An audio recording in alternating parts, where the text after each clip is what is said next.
মানুষের ক্ষমতা যে চিরকাল থাকে না তার অন্যতম প্রমাণ হচ্ছে এই ভৈরব নদী।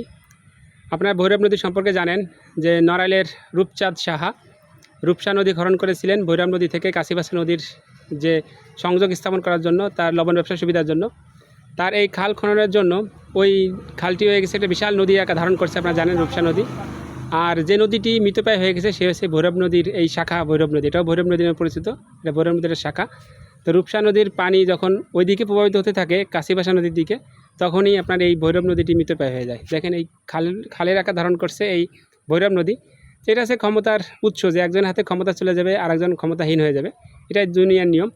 এজন্য এই নদী থেকে, ভৈরব নদী থেকে আপনাদের শিক্ষা নেওয়া উচিত যে ক্ষমতার গর্ব চিরকাল থাকে না, বা ক্ষমতার গর্ব করা উচিত না। ক্ষমতা চিরস্থায়ী নয়, যে কোনো সময় যে কোনো পরিস্থিতিতে আপনার ক্ষমতা চলে যেতে পারে।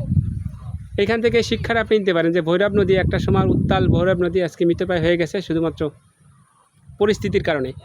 এর জন্য অহংকারী না হয়ে আমাদের উচিত সবার সাথে মিলেমিশে একসাথে চলা, ক্ষমতার ব্যবহার না করা।